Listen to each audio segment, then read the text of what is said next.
Panic അറ്റാക്കും heart അറ്റാക്കും വ്യത്യാസം എങ്ങനെ തിരിച്ചറിയാം? നമസ്കാരം. ഇന്ന് പലരും നെഞ്ചുവേദനയോ ശ്വാസം മുട്ടലോ അനുഭവിക്കുമ്പോൾ ആദ്യം മനസ്സിൽ വരുന്നത് എനിക്ക് ഹാർട്ട് അറ്റാക്ക് ആണോ എന്നൊരു ചോദ്യമാണ്. എന്നാൽ ഇത്തരം ലക്ഷണങ്ങൾ പാനിക് അറ്റാക്കിലും ഉണ്ടാകാം. അതുകൊണ്ട് ഇവ തമ്മിലുള്ള വ്യത്യാസം മനസ്സിലാക്കുന്നത് വളരെ പ്രധാനമാണ്. ആദ്യം ഒരു പ്രധാന കാര്യം പറയട്ടെ.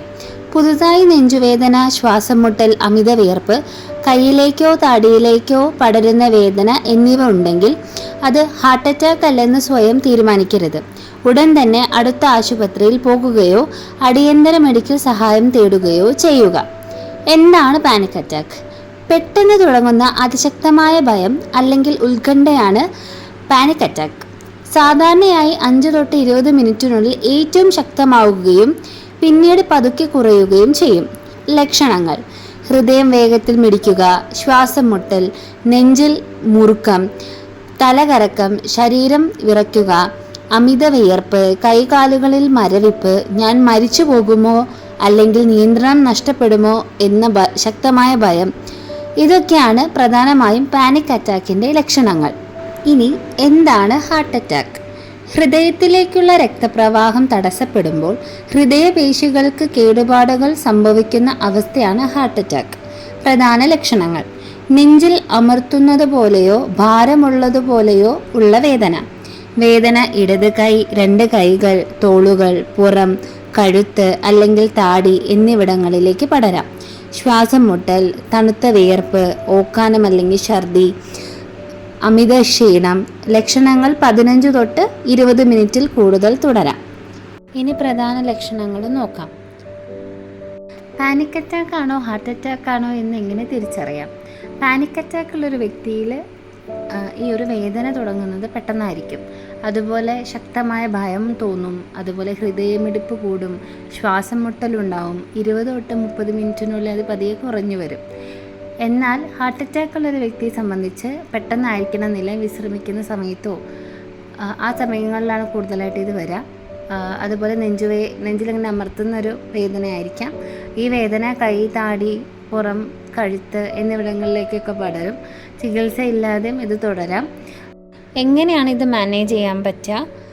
ആദ്യം നിങ്ങൾ ശ്രദ്ധിക്കേണ്ട ഒരു കാര്യം, ഈ സിംറ്റംസിനാണ് നമുക്ക് ഈ ഒരു മാനേജ്മെൻറ്റ് കൊടുക്കാൻ പറ്റുക. അതുവഴി അത് നമുക്ക് കൺട്രോൾ ചെയ്യാൻ വേണ്ടി പറ്റും, സെൽഫ് കൺട്രോൾ ചെയ്യാൻ പറ്റും. പിന്നെ ഇങ്ങനത്തെ ഒരു സിറ്റുവേഷൻ ഉണ്ടാകുമ്പോൾ നമുക്കതനുസരിച്ചിട്ട് അത് യൂസ് ചെയ്യാൻ പറ്റും. അങ്ങനെയാണ് നമ്മൾ സാധാരണ ഇതിൻ്റെ മാനേജ്മെൻറ്റ് കൊണ്ടുപോകാറ്. സിവിയർ കേസസ് ആണെങ്കിൽ അതിന് മെഡിക്കേഷൻ ആവശ്യമുണ്ട്. ഈ പറയുന്ന ബ്രീത്തിങ് എക്സസൈസുകളോ അല്ലെങ്കിൽ മറ്റുള്ള ടിപ്സോ അത് എഫക്റ്റീവ് ആവണം എന്നില്ല. കൂടെ മെഡിക്കേഷൻ കൂടെ ഉണ്ടാകുമ്പോഴാണ് നമ്മളിത് കുറച്ചുകൂടെ ഹെൽപ്ഫുൾ ആകുന്നത്. കുറച്ച് ബ്രീത്തിങ് എക്സസൈസുകളാണ് ഇവിടെ മെൻഷൻ ചെയ്തിട്ടുള്ളത്. അതിലൊന്നാമതാണ് സ്റ്റാർ ബ്രീത്തിങ്. നല്ലൊരു ടെക്നിക്കാണ്. അതായത് സ്റ്റാറായിട്ട് നമ്മൾ ഇമാജിൻ ചെയ്തിട്ട് നമ്മൾ ബ്രീത്ത് ഔട്ട് ചെയ്യുന്നു. അടുത്തത് റെയിൻബോ ബ്രീത്തിങ്. പിന്നെ ഏറ്റവും ഫേമസ് ആണ് ഗ്രൗണ്ടിങ് ടെക്നിക്ക്. നമ്മൾ 5, 4, 3, 2, 1 എന്ന് കൗണ്ട് ചെയ്യുന്നു. അതിൽ 5 എന്ന് പറയുന്നത് നമുക്ക് കാണാൻ പറ്റുന്ന 5 കാര്യങ്ങൾ.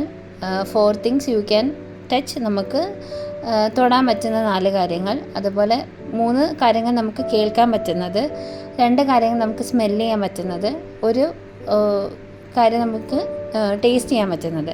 അങ്ങനെ ഒരു ഗ്രൗണ്ടിങ് നമ്മൾ 5 സെൻസസ് യൂസ് ചെയ്തിട്ട് നമ്മളുടെ ആ ഒരു ഡിസ്കംഫേർട്ട് നമ്മൾ നോക്കിയാക്കാൻ ശ്രമിക്കുന്നു.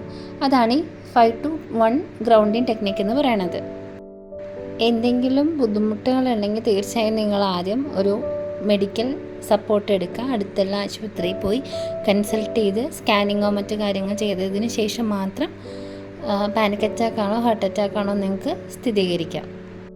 ഈ വീഡിയോ ഉപകാരപ്പെട്ടെങ്കിൽ ലൈക്ക് ചെയ്യുക, ഷെയർ ചെയ്യുക. കൂടുതൽ മാനസികാരോഗ്യ വീഡിയോകൾക്കായി ചാനൽ സബ്സ്ക്രൈബ് ചെയ്യുക.